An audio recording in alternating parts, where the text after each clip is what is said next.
আসসালামু আলাইকুম। আমি আজকে থেকে ইংলিশ লিটারেচারের সবথেকে বিখ্যাত যে কবি, সাহিত্যিক, ঔপন্যাসিক ছিলেন, তাদের নিয়ে একটি সিরিজ করার চেষ্টা করছি। আজকে আমি শুরু করছি এডমান্ড স্পেন্সারকে দিয়ে। এডমান্ড স্পেন্সার হচ্ছেন এলিজাবেথান পিরিয়ডের খুবই আ বড় একজন লেখক। উনি উইলিয়াম শেক্সপিয়ারের সমসাময়িক একজন মানুষ। উনার জন্ম হচ্ছে 1552 সালে এবং উনি মৃত্যুবরণ করেন 1599 সালে। ওনাকে বলা হয় পয়েট অফ পয়েটস, অর্থাৎ কবিদের কবি। বাংলা সাহিত্যে কবিদের কবি হচ্ছেন নির্মলেন্দু গুণ। এডমান্ড স্পেন্সারকে বলা হয় the prince of poet, the divine master and the child of renaissance. রেনেসার পুত্র বলা হয়, রেনেসার শিশু বলা হয় হচ্ছে এডমান্ড স্পেন্সারকে। ওনার বিখ্যাত কয়েকটা কোটেশনস আমি এখানে লিখেছি। Fierce wars and faithful loves shall moralize my songs, এটা ফেরি কুইন থেকে উদ্ধৃত। আরেকটা হচ্ছে a gentle knight was pricking on the plain, এটাও ফেরি কুইন থেকে উদ্ধৃত।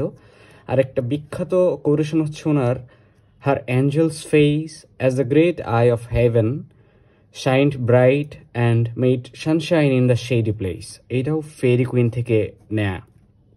ওনার বিখ্যাত কবিতাগুলোর মধ্যে সব থেকে বিখ্যাত হচ্ছে ফেরি কুইন।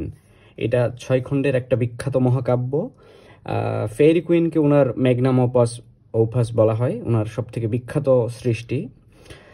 এর ক্যারেক্টারগুলোর মধ্যে হচ্ছে রেড ক্রস নাইট, উনি হচ্ছেন গল্পের নায়ক, এই মহাকাব্যের নায়ক, protagonist. Una, the dwarf and Morpheus. Edmund স্পেন্সারের আরেকটি বিখ্যাত সনেট হচ্ছে অ্যামোরেথি। এটা 89 থেকে 100 সনেটের একটা কালেকশন। এই অ্যামোরেথি ওয়ার্ডটার মানে হচ্ছে লিটিল লাভ পোয়েমস। এডমান্ড স্পেন্সারের ছদ্মনামগুলোর মধ্যে আমরা দুটো ছদ্মনাম খুঁজে পাই। একটা হচ্ছে ইমেরিথো, আর একটা উনি মাঝে মাঝে ইকে এই ছদ্মনামে উনি লিখতেন। স্যার ফিলিপ সিডনিকে ডেডিকেট করে দ্য শেফার্ডস ক্যালেন্ডার নামে একটি রচনা উনি করেন।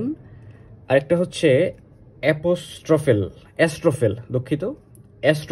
এই অ্যাস্ট্রোফেলটা একটা প্যাস্টোরাল ইলিজি, যেটা স্যার ফিলিপ সিডনির মৃত্যুতে উনি রচনা করেছিলেন। ফর হিমস পোয়েম HYMN, এটার উচ্চারণ কিন্তু হাইম না, এটা ব্রিটিশরা অ্যান্ড আমেরিকানরা প্রায় এই হিমের মতো করে প্রোনাউন্স করে। And him in honour of love, and him in honour of beauty, and him in heavenly love, and him of heavenly beauty.